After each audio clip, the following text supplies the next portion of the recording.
Hey, what's up, people? We here. Everything DB, the first Zoom interview. Everybody's evolving with the times, and glad to catch up with one of my good friends, man. Great player in the league for a long time, Kareem Jackson. I gotta give him a proper intro though, man. He's going on his 11th year, first round pick out of Alabama, where he won a national championship, 3-year starter. Started as a freshman, and that's the part that everybody sees. Everything that's in the limelight, and we're gonna just kind of dig into and dive into his story. And everybody has a story. Everybody has their own story. So with no further ado, Kareem Jackson, man, how you doing? I'm doing great, man. Thanks for having me, man. I really appreciate you doing this, man. First and foremost, man, because you getting a chance to actually play in the NFL, man, and having a long productive career playing corner and safety, man. So your perspective and the stuff you talk about, man, definitely means a lot, man. So I definitely appreciate you in this platform that you have. I appreciate that, bro. And I appreciate you giving me the idea. Just saying, hey, man, let's just do it, man. If people ready, people need it. Man, they need it. Yeah, we need that perspective. Man, we need it, man. Out there talking about what's going on in that back end, and that's a very, very important, very high stress position, and they trying to replace you. They trying to get younger every year.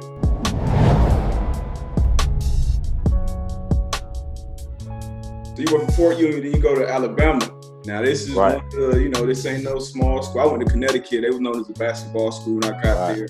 I pretty much had to be a part of a group that kind of try to change the face of it and try to make it a football team, get on the map. We got ranked for the first time in school history when I was there, first draft picks. So like you went the opposite. You went to a big prestigious university.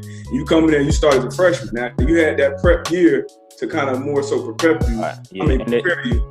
And the thing about it, I only went to prep for a semester. So I enrolled in the spring at Bama. Yep. So it's a crazy story how it happened, man. I ended up getting a ton of offers after I played, my football year there at prep school. I ended up with maybe 30 or 40 offers, all big time schools.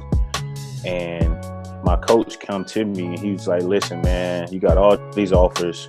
He was just like, man, just leave. He let me leave early. He let me leave like 2 weeks early from when I was supposed to leave. And I was already a mid-semester guy anyway.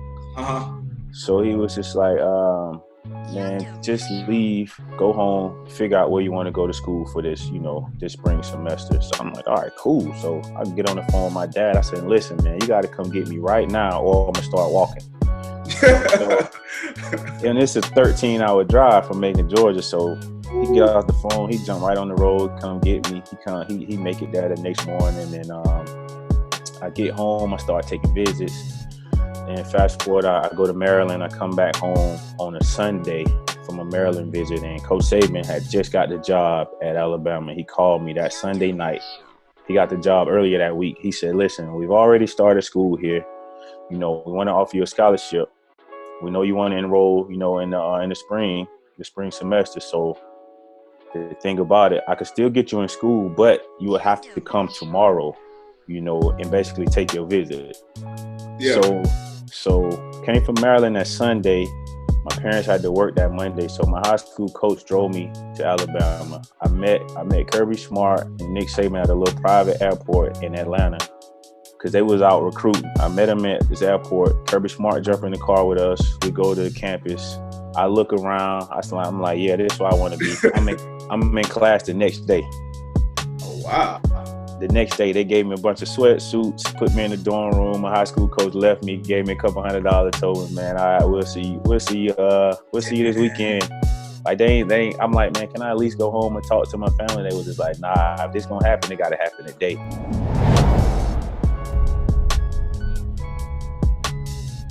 Going to Houston, who was the guy there? Who was the old guy? I know when I got drafted, I had Sean Springs, who was a 14-year vet, Lee Bott, and I think he was going to like 6 or 7 in the league. And those guys took me up under their wings, showed me the place. So who was that So once I got drafted, man, we had Glover Quinn, who was actually in his second year, so he was still kind of trying to find his way also. But he helped me out a ton.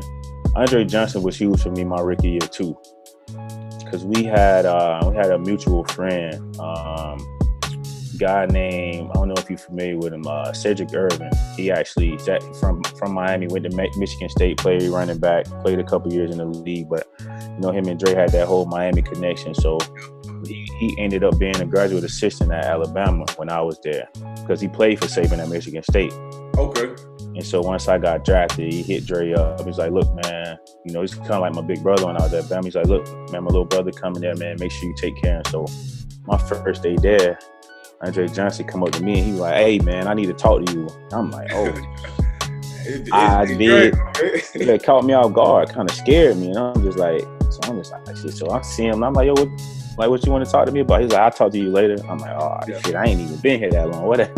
So he finally put me to the side, told me, the connection we had, with my guy Sergio Irvin. And from there, man, and he kind of, showed me the ropes, man. Took me under his wing. Glover Quinn was huge for me also, but like I said, he was still trying to find his way. But my rookie year, man, I struggled. Mm-hmm. I struggled, man, because young guy, first round pick, and you come to the city of Houston. Woo. And I was one of those guys, man, that early on I wanted to hang out. Pick too. Man, I wanted to hang out. Check off the road, Houston.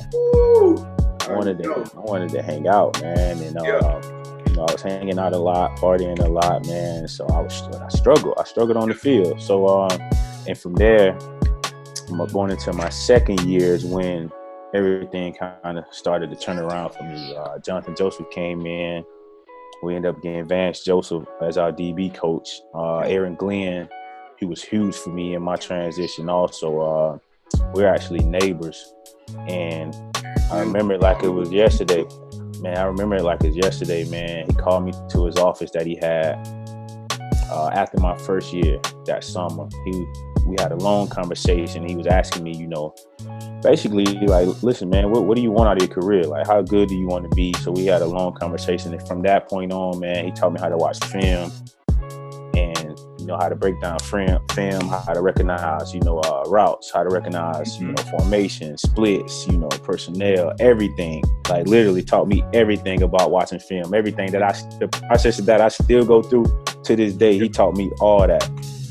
I feel like that's the biggest transition for us as not at any position, but especially DBs is understanding because college, you go out there, hey, I got that guy, all right, I got him all game, I lock him up, press, whatever, however I want to play him. Once you get to the league, it's a whole different ball. It's different. You got to understand formations, you got to know coordinators, you got to know situations, you got to know all these things. I mean, I guess I can't say you don't have to know, but the more that you do know, the faster you play on. Right, the faster you're going to play, man. So he just taught me how to pay attention to the little details and basically recognizing everything and getting every little tidbit that I could get before that ball is snapped, man. And so from there, from a combination of him teaching me how to watch film and Jonathan Joseph and Vance Joseph teaching me on the field as far as technique, and little things like that, man, my game started to take off, man. I started getting better and better each and every day, man. And it was all about growth and progression for me. And that was basically, throwing out the things that, didn't help me and kind of holding on to the things that did help my game and, turning my weaknesses into strengths, So from there and learning how to take care of my body early on. And from there, man, my game just started to take off. So once I got into year 3, which is the year where they say, that's when you really supposed to take that step. Yep. I took that step, and from there, man, I just been climbing ever since.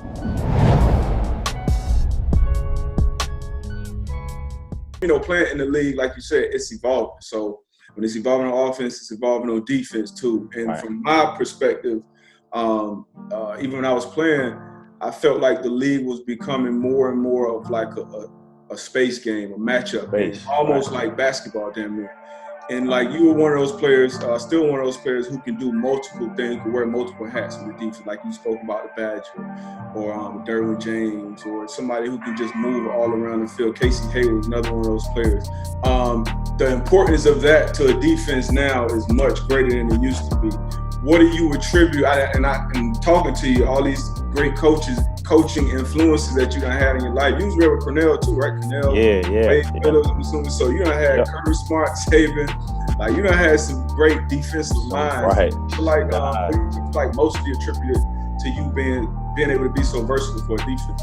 So for me, once I kind of understood how the league was in that aspect and helping your value, and like you said, the league is a space game, so you need 5, maybe 6 DBs that can go. So I mean, it was nothing for me to bump inside, or from go to safety to bump down, or some packages I go play dime, or whatever the case may be. Man, it's nothing for me to go do that and try to take a little bit more off of some other guys, or be the duct tape in some instances, or whatever. I know in Houston, I ended up having to move back to corner because we had some injuries. So I went from safety.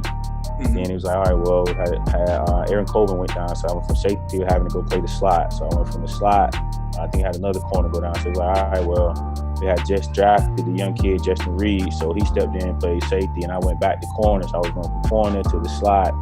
And Tyron was doing the same thing. So he'd go from safety to dime, and we go to safety to the slot. So we had two guys that was pretty much just plug and play guys. Yeah. But definitely helps your value, man. And if you can do it, man, being versatile is gonna help your team.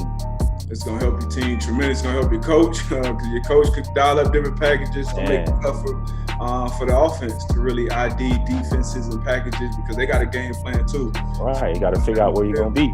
Yeah, exactly. So they don't really know where 25 gonna be at on the field. 22 now. So that definitely brings a great value. So players, don't be afraid.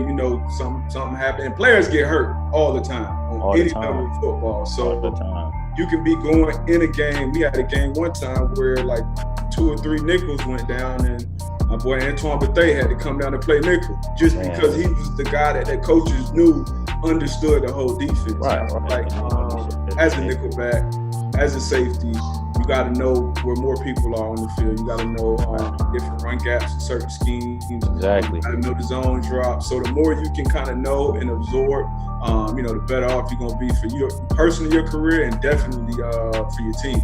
Right. And a lot of guys, man, a lot of guys kind of hate to be shuffled around, man. And sometimes in your head, you're like, man, just let me play put me in one spot and just let me just stay there. But through that guy, man, it's almost guaranteed you'll always be on the field. Facts. You'll always be on the field, man, because it's like, all right, well, he can play this, he can play that, he can play this. So if this happened, we can put him here. If that happened, we can put him there. So, I mean, I just kind of adopted that mindset, man, and the more you can do, the more time you're gonna see, and the better for the team. So.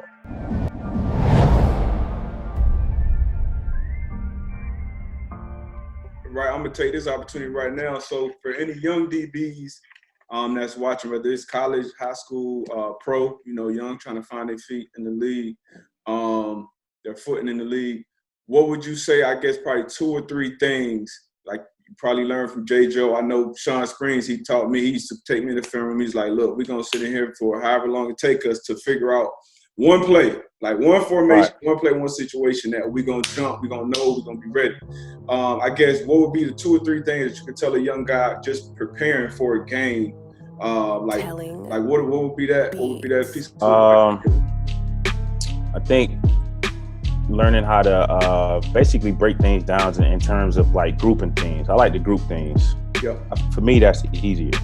So whether it's first or second down, or third down, and just learning how they like to use different guys, whether it's a speed guy or a guy that's more crafty, or a guy that's more of a possession guy, a guy that's not as fast. So just basically recognizing who they're going against on a week-to-week basis, and just learn how they like to use them, and as far as their offense, what they like to do early on. Like first and second down, as opposed to third down, where that's your money down. So I think those are the big things that I think they should learn right off the rip.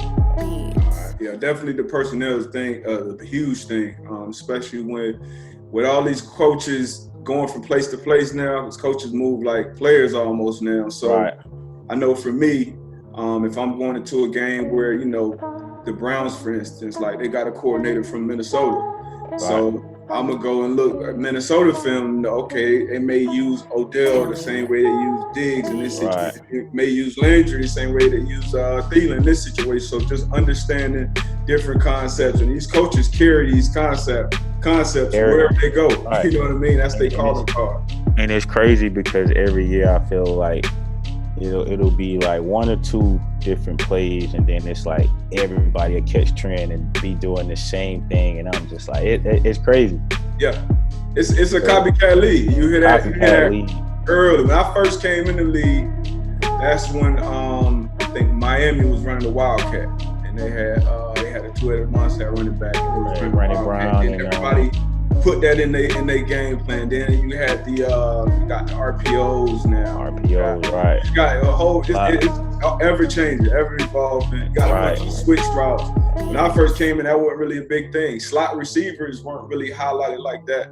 And then you had Wes Welker kind of changed that whole game. So he basically created a new position, and on defense, he did the same thing. Like that nickelback became pretty much a starter. You need a good 3, 4, 5 solid corners that can go out there and play. For sure. So it is definitely important for you to keep up with trends as a player. Not only the players you watching, the teams you watching, but shit, I used to watch like games on TV, and I wanted to hear what the broadcasters was talking about, what they talking about in production meetings, everything, because it all, like you said, it's a copycat league, man. It's a copycat league, man. And if you pick up something in one team, and like you said, I'm pretty sure another team trying to do the same thing. But like you said, man, it's everybody. It all kind of coincides, and everybody's kind of doing the same stuff in some aspect.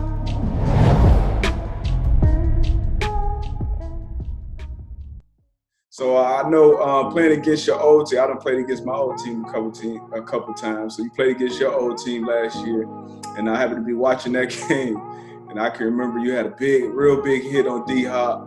I know that felt good after probably so many practices going up against him where he make it out. I hate one thing I hate about big time receivers. I play with T.Y., I play with Randy Moss, Steve Smith. These guys going up, they're gonna make their plays, but in practice, you can't do everything you want to do. And then when you get that chance in the game, so I already know how that felt. Take me through that week. The whole week, man, for me, I just tried not to make it about myself. I mean, obviously they made it a huge deal about me going back to Houston. I was playing there for so long. Oh, you going back to Houston. Everything was Kareem's going back to Houston. Kareem's going back to Houston. Headed back to Houston, man. Got a lot of roots there. I'm excited. It wasn't, Denver. So I try not to make it about myself, but deep down inside, I just keep saying in my head, I already circled the game on the calendar as soon as they put the schedule out. So I'm in my head, I'm like, in the summertime training, I'm just like, I can't wait. I can't wait because how everything happened for me when I was in Denver. Like my transition to Denver, they didn't offer me a deal, and I was arguably coming off one of my best years as a pro.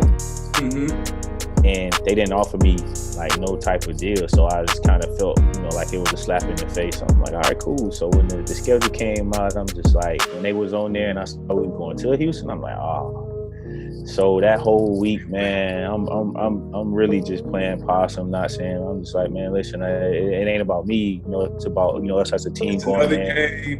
It's another game, You got to follow protocol in that aspect, man. But I just remember getting there, man, and seeing everybody and seeing all these familiar faces and stuff, man. Kind of talking to the boys and stuff before the game. And I always talk to Joe. That's one of my best friends. I talk to him every other day, man. So, and then I just remember just getting there, and I just felt the energy in the arena. I told Justin Simmons right before kickoff, I'm like, man, we're going to kick their ass.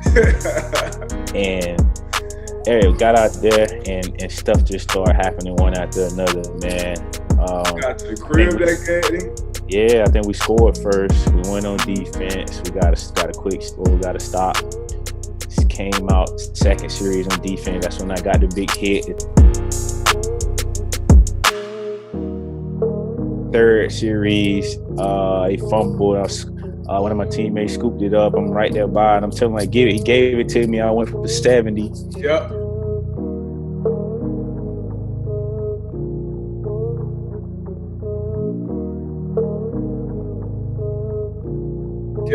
And then later on in the game, I get a pick. Like, everything just happening. Offense putting up crazy points. Like, they just, and I'm like, man, hey. and I'm just feeling it. And so I get to a point right before half. I think we up like 28-3 at half. I'm on the sideline saying all kind of crazy stuff to them. They looking at me like I got two heads. Like I'm talking so much. I'm talking so crazy. So and it's like I never got tired of that game. Like I was in a different mood. I was in a different zone, man. And it was nothing that anybody could have told me or said anything that it was going to go any different than how it went, because I just felt it going in there.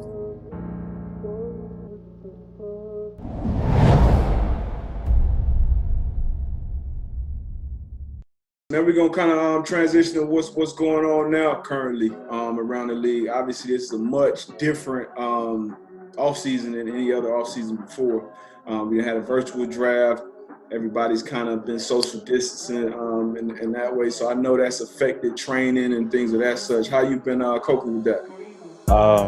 Man, honestly, man, it had, early on, it kind of affected me. I was doing some stuff at the house for maybe like 2 weeks, man. And my boy Joe, he hit me. He's working out at this little private gym, man. So I just been going over there. Got this trainer, Ben Fairchild, man, here in Houston, man. He take about 1 or 2 guys, at a time, man, and just put us through some good work, man. So I've been able to kind of still get, my good workouts in and do everything I need to get done, man. And on the weekends, like I said, Aaron Glenn's my neighbor, so I've been getting on the field with him lately, on Saturdays, and he's been putting me and a couple of guys through some DB work, because he's been here the entire time. So I mean, I've been getting it on both ends, in the weight room and in the conditioning, then get on the field with AG. So I've been able to kind of keep my same little routine going, man. It hasn't slowed me down at all. So you're a seasoned vet. So if I'm first, second year guy, or say I'm a rookie right now and I'm trying to get ready for training camp, like what would you, based off what the guys can do now, what would you tell them, like, hey, you can get this and this done, make sure you're doing that? I would say, just from a DB perspective, man, because we got to be able to run all day, man. I feel like your conditioning has to be, A1. For me, that's one of the things I place a lot of emphasis on. So definitely, as much conditioning as you can do, man, you can do that outside in front of your house, on the street or whatever. I mean, it's not ideal, but at the same time, that's what we're going through right now. So got to get that conditioning done. So once you get in there, you don't want to go in and tweak something because you haven't been running, or condition wise you're not able to keep up. I mean, you definitely want to go there in shape and not trying to get in shape. Once you get there. Once you get there, yeah, that's big, man. So talking about, I guess, still football and the COVID situation.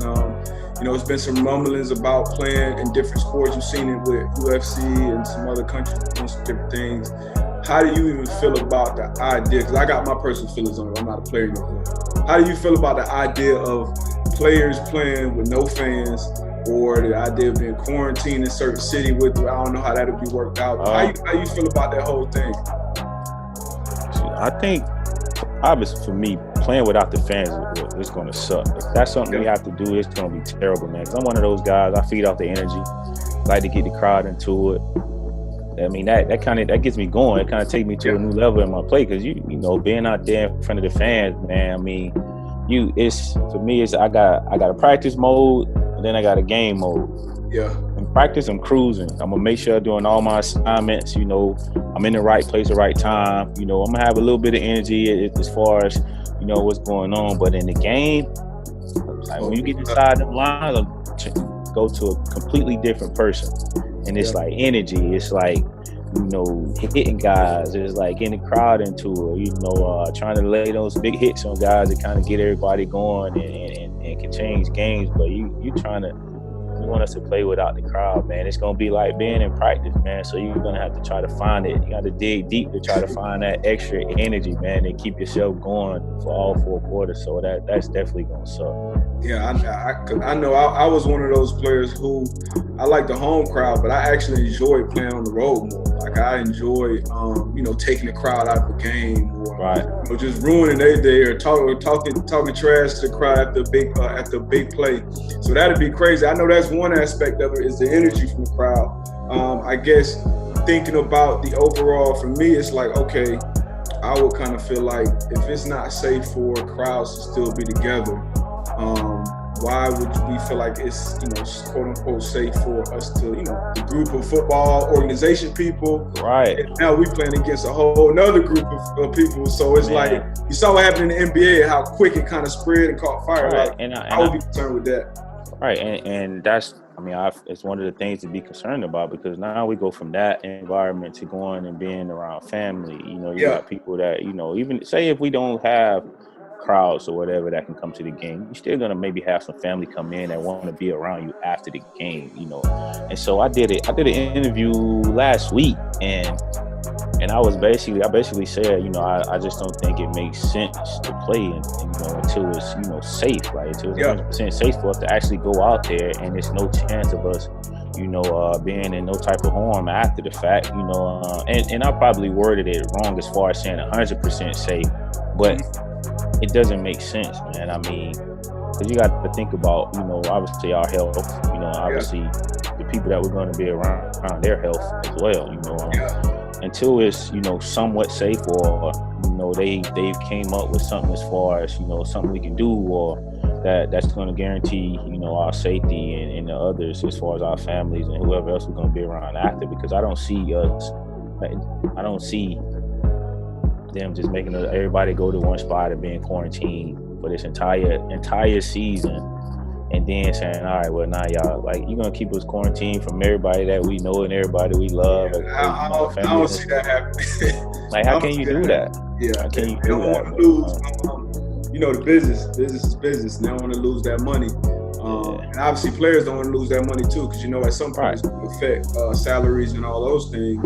But health should be put first and foremost, because as the players, like you said, it may not even affect you. Like, you may recover from it, you can beat it. Matter of fact, your teammate Von Miller was a player that came out, said he had it, and then obviously he's doing better now. But if you go home, you're seeing grandparents and you're seeing other people with different conditions. Exactly. I just don't think it's smart to put that put people at that risk. But I'm gonna kind of transition out of the football stuff, man. I know having conversations with different players and different people in general, especially when players coming into a league, like you said early on, you was in Houston, you was in a big city, got money in your pocket. Now later in your career, how has your structure, like, off the field changed? Like, as far as, like, I know for me, I was a lot more settled down. I didn't get married, in my 20s, or I'm still not married and still working on that.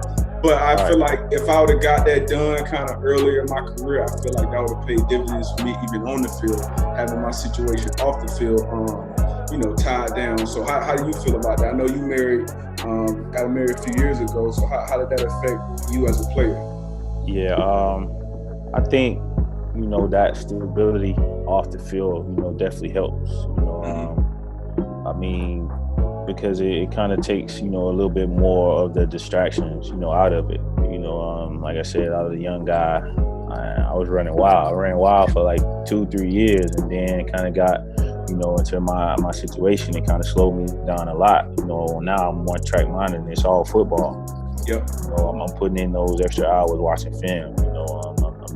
I'm actually dedicating pretty much majority of my day to football, whether it's recovery, whether it's watching film, or I'm staying staying a little bit later, at the facilities and doing little things with the guys and stuff like that, man. So for younger guys,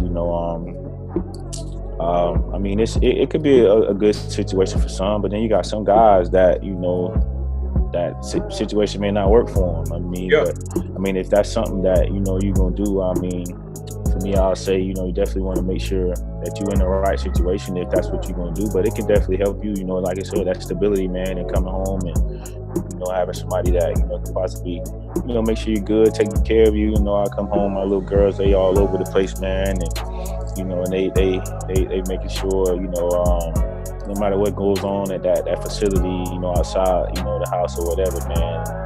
For me, it's about being a dad once I get home, man. So, it's all that bad. Whatever, if something bad happened at practice, man, you got to leave that stuff outside. Yeah, you go in that house, they don't care about none of that. They ready to play, but that kind of put things in perspective, man, and it kind of makes you a little bit hungrier, man, because you not only playing for yourself, you playing for other people now. Yeah, that's big time, man. Like you said, it ain't for everybody. And you did it, sure, when you was ready to do it. And, that's something that I would just keep in the back of my mind if I'm a player. I know I always, when I talk, I try to talk to what I would want somebody to have said to my younger self, or what people did say to me, just having the situations off the field in order so that when it's time to take care of, what you're getting paid to do and take, your livelihood, all that is, that's the priority.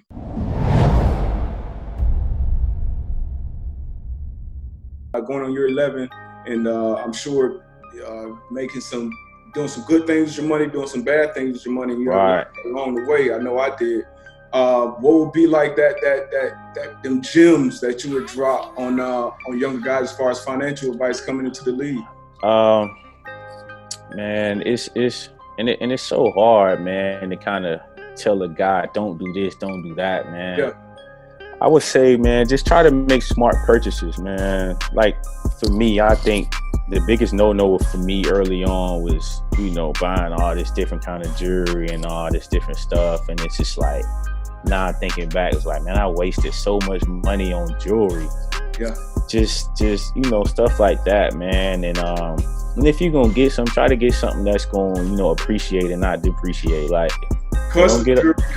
It's the worst. It's the worst, man. And then I got to a point in my career, I'm just like sitting here with all these different custom pieces. I'm like, man, you know what? Let me melt all this down, man, and see what I can get out of this, and try to make it into something else that'll be a little bit more timeless, as opposed to wearing all this crap. Because you get to a certain point, it's just sitting in your drawer. It's just there, like. And then you're trying to trade stuff in. These jewelers don't want to give you nothing back for the stuff you done.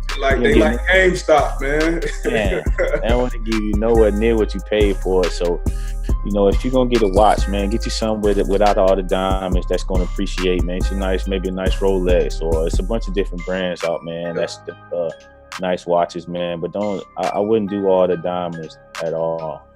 So I appreciate like you said, man.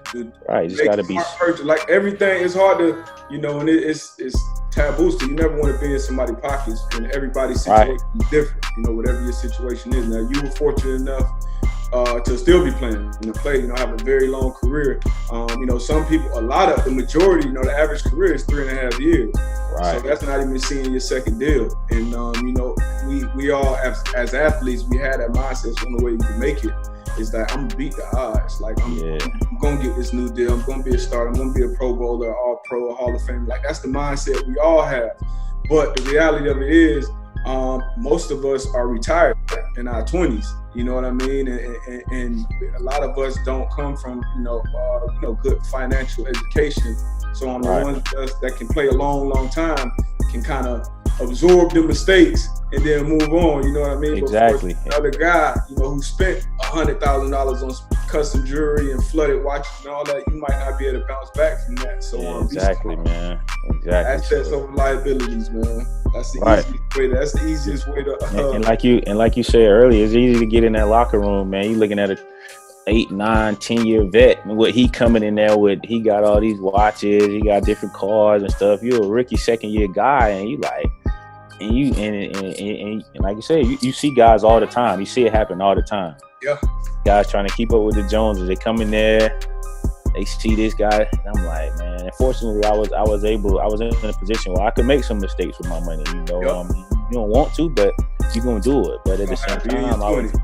Right, but just try to be smart, make smart purchases, man, and definitely want to be careful in the off season, because the off season is where you're gonna spend the bulk of it at. Yes, you're getting those checks, and you just traveling and liquor, traveling and liquor, man, and obviously women gonna be in that. If you out here, and your homeboys, homeboys too, because that check gonna come. Man, everybody gonna get quiet. Somebody have to go to the bathroom. Like that's what. Like I think back on that, and I wasn't even a stunner, because I'm from South Florida. So when I would go out in the offseason stuff, I'm going to Miami. I'm going to Miami. Sure, it's the same way. I spent some offseason in Houston too, Atlanta, wherever the city, LA. Man. And like when you in there with the rappers, the entertainers, the basketball players, the football, soccer players, it's like, okay, you're competitive. Your competitive juice coming at you, right? You know what I mean? So you got to be smart. Even dinners, man. We used to go out for dinner before even hitting the club, and you look at that tab, and it's like, damn, we done spent probably $400-500 on food, and we done spent $2,000-3,000 on liquor before we hit the club. Like, before you hit the club, and you like, dang. Avoid that check hit the table, and everybody slide down to you. Oh yeah. Slide it right real quiet. Everybody pick that phone up and get real quiet. Slide it on right on down to you. Be smart, man. Be smart with that.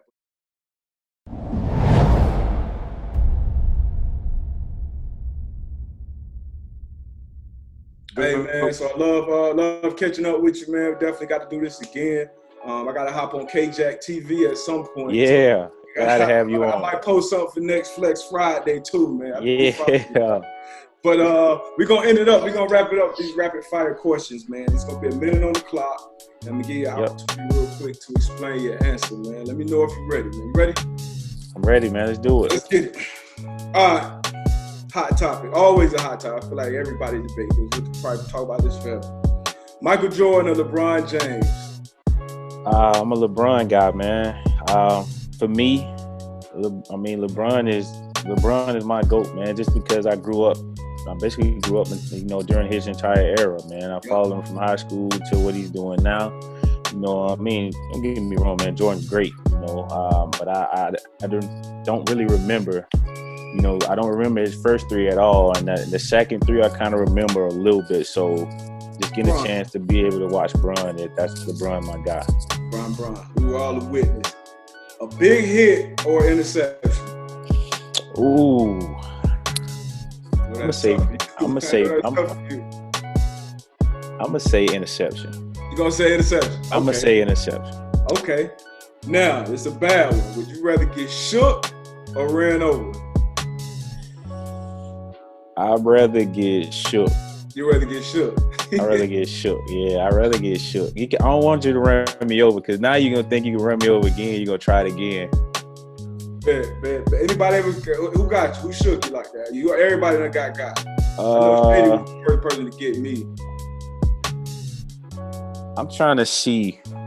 I think Shady got me one time, but the thing about it, we was in a little closed area, so I was able to kind of get a little regain myself and kind of jump on get a little trip up. Yeah, so I was able to get him then, but I think he got me once too. All right. So spades or dominoes? I'm a spades guy. Spades. Okay, me too. Now we're gonna go to football movies, high school football movies. Remember the Titans or Friday Night Lights? Remember the Titans. It's crazy. I just finished watching Remember the Friday Night Lights. Okay. Friday Night Lights. All right. Now, we talked about your fashion earlier. Would you rather get cleaned up, suited and booted, or your casual drip? Which one? Casual, suited and booted? I'd rather get suited and booted. Suited and booted? I'd rather get suited and booted. Yeah, grown man. I already know. I love throwing my suit on, man. I love it. It ain't nothing like it. Ain't nothing like throwing a clean ass suit on, especially when you head to a game. You ready to handle some? Because everybody can't do it. Facts. Everybody can't do it, so I feel like I'll put that suit on. I'm gonna separate myself out the gate. Yes, that's what's up, man. So we talked about MJ LeBron. I just want to chop it up with you real quick about The Last Dance, man. What you think about it? I know we ain't had no sports in a couple of months now. I know none at all. So, like you said, man, the Last Dance been the highlight of the weeks, man, with no sports, man. But man, it's been interesting to watch, man. Just kind of seeing his mindset, the way he pushed the guys. Obviously,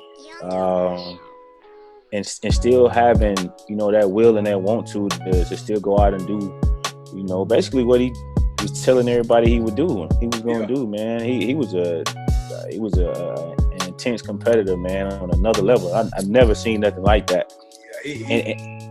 And as far as him finding little knacks to kind of push himself, even if they were lies, just like, oh, that's what you think about me? You don't want to speak to me at dinner? All right, that's all the fuel I need to fire. He is psychopath, man. I love it. I love it. That on the highest level. I'm just saying we around the same age, so I was when he retired what, 93, 94? I was only 7, 8 years old at that time. And you know, so I really caught the second end too. That second act, the last 3 titles is what I remember of Michael Jordan. And then it was kind of, you know, Kobe and AI. Yeah. My guys, and then obviously LeBron. But now seeing behind the curtain, you know, the practices, like I love seeing that because I know that's what I miss most. I miss the games, but I miss practicing and being in the locker room and traveling and all that type of stuff. So hearing those stories, seeing how he was really wired. And like you said, I mean, Tom Brady would be probably the closest thing to it than his teammate. But to be the type of assassin MJ was, man, like you see why he played the way he did. Right. Go back to curtain and then to have him really, you know, chop it up and explain how they did the whole documentary, man. I've been loving it. Yeah, he a killer. He's a killer, man. And this is like just to see it, you know, like you said, with them pulling back the curtain and just kind of exposing, you know how he went about it and how he carried himself, you know, with his teammates and all that stuff and how he pushed them, man. But it's interesting to watch, man. I can't wait for these last 2 episodes, man. All right, man. Hey, man. Again, man, I appreciate you, man. This is my first one, so I'm always man. Man, definitely gotta have you on again, man. Hey. Good luck this year, man. I appreciate it. Stay safe, man. Most definitely, man. I appreciate you having me on, man. I'm tuned in, man. Everything, DB, man. I love what you got going, man. Keep it going, man. And, hey, whenever you need me, man, I'm here. Just holler at me. Bet. I'm going to hold you to that, man. Appreciate you. Most definitely, bro. Definitely. Right. Yeah.